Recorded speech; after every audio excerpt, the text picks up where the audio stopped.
Okay, good morning. Thanks for the opportunity to be able to present here today. I'm Dr. Sandra Hnat. I'm working with Dr. Ron Triolo with the hybrid neuroprosthesis. It's a collaborative project between Case Western University and the BioRob Robotics Laboratory and the VA Center for Advanced Research. And so no additional disclosures outside relevant to this presentation. And so our target population with this device is users with spinal cord injury. And with spinal cord injury, it can limit mobility, decrease quality of life, and with it comes a variety of secondary health impacts, including decreased cardiovascular function, muscle atrophy, bone density loss, and a high risk of skeletal fractures. And so there are a few emerging commercial products of powered exoskeletons that many of you may have seen before. It's very interesting research. There's a lot of YouTube videos and promotional things about them. And the main idea here is that this is a robotic device that's worn on the outside of the paralyzed limbs with electric motors at each of the joints that can facilitate walking motion. And this, for example, is just the Parker Hannifin Indigo. There's also the Rewalk.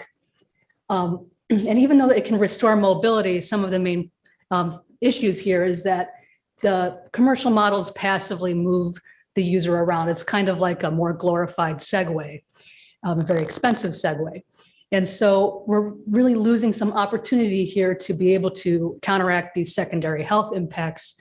But one of the alternative options here is we could use neural stimulation. So we can stimulate the muscles in known patterns for walking, and we're able to restore this walking ability, but also counteract disuse atrophy. But as we all know, it's subjected to fatigue. The more and more you stimulate the muscle, the less that it's able to perform. And so the idea here is that we can combine these two approaches. And this was, the hybrid program was initially conceived by Dr. Marcelev in the 90s when we combined neural stimulation with an RGO. And so 20 or so years later, this is an extension of that work, where we have a muscles first motor assisted hybrid neuroprosthesis.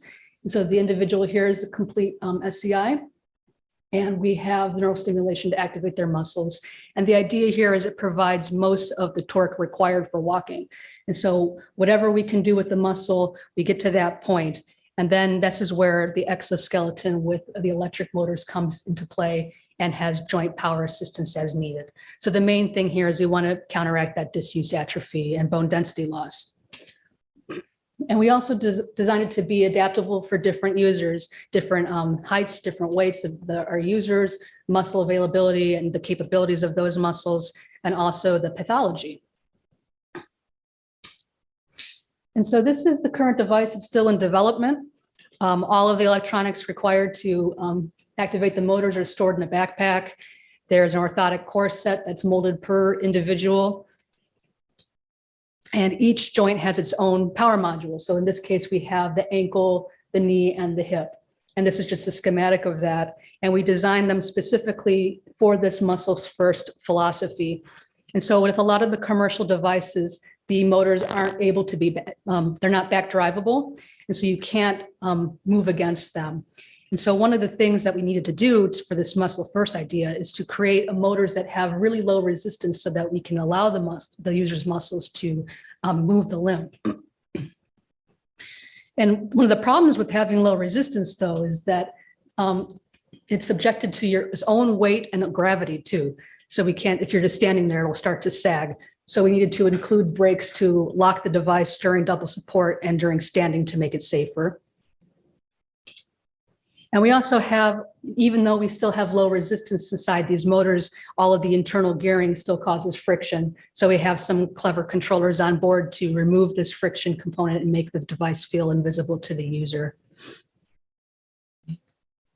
It's also adaptable. So each power unit is connected by adjustable aluminum tubing. A lot of the commercial models, they have 1 or 2 or 3 sizes. So hopefully you fit into that device. So we wanted it to be one device that could be used for multiple subjects. And so the limb lengths can be adjusted. There are pyramid connectors that allow for some fitment adjustment in the sagittal and coronal planes. And we also use conventional orthotics fit specifically for the participant for both the corset and the shank. So this is an example of a user with SCI wearing it, and also a female able-bodied subject in some preliminary experiments. So it's able to, the same device is able to fit 2 people. It's also modular. So this is a related project to Dr. Mikowski's work that he discussed earlier. So this is an adaptation for a stroke survivor. It could be bilateral, unilateral, or it could be limited to a single joint for like preventing foot drop in multiple sclerosis patients. The neural stimulation component, you can either have implanted electrodes for deeper muscle stimulation or surface electrodes.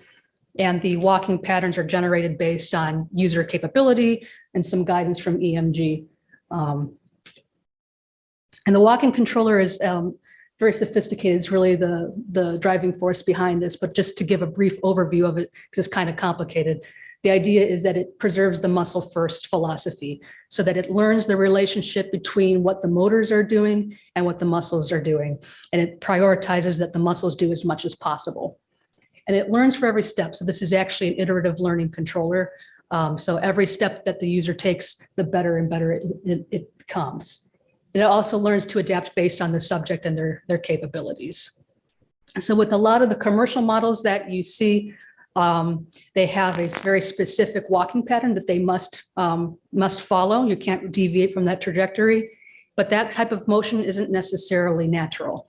And so our controller, the overall idea is that it mimics natural walking. So up in the upper right here, you can see just the gait cycle. And we can stimulate the variety of different muscles to be able to have this walking pattern. Specifically, this bursting idea. And so walking is controlled following. We don't say, okay, I need to have this desired trajectory. We're following and catching ourselves. And so our idea is with this big burst, if we can burst the muscles and the motor at the very beginning of, say, the swing phase, then we can have that big initial motion and then use the motors to kind of control where it ends up. And again, the idea is that the muscle does the majority of the work. If it starts to fatigue, the motors take over. And that's generally how it works. And so just a quick few walking experiments. So this is a user with SCI with manual motor bursting. So the gentleman in the background is not just texting a friend. His phone is able to control manually each of these steps. And so even though the individual is able to walk using this method, it's not ideal. It's a little jerky, and we definitely wanted to improve that. And so earlier in the year, we did some preliminary tests with the adaptive controller. And so the first few steps are kind of slow as the controller learns what's happening, what it needs to do. And the more and more that the user steps, the better it becomes and the smoother it becomes. So we'll just let that play out there. We actually have another experiment next week that would have been great to show some of the results from there, so they'd be really fresh. But this was very exciting when we first got this earlier in the year. So just a quick summary. What we have is an exoskeleton that prioritizes the user's muscles. So even though the commercial models are really great in terms of being able to have the user stand and walk and participate in rehab exercises, we think that they're missing some potential. And with a exoskeleton paired with FES, that we'd be able to maximize this and counteract disuse atrophy. And so we can use implanted or surface stimulation to target the specific muscles that are available to do this. And we also have a sophisticated controller that learns the relationship to prioritize the muscles and minimize the motor effort. And really where we see this right now, it's still in development, but we see it eventually being used in the community. So somebody could go to a museum and look up at the artwork or shake somebody's hand. But there's a lot that we need to do before we get there. And we have a lot of ideas for that. So just for some ideas of those, we have we're working on new actuators that have even less resistance and they're even quieter. And then we were working on an adaptable corset, so we don't have to have one molded per subject. There's just one corset that can fit a variety of different subjects. So that will reduce time and cost. And also adding additional degrees of freedom, hip ABA deduction, maybe internal, external rotation, as well as some more sophisticated controllers for balance and fall recovery. So hopefully that was brief and got us back on time. But I'd just like to acknowledge my team members, funding sources. If you have any questions that outside of the talk, I'd be willing to talk offline. Or if you know anyone who might be interested in participating, feel free to send me an email.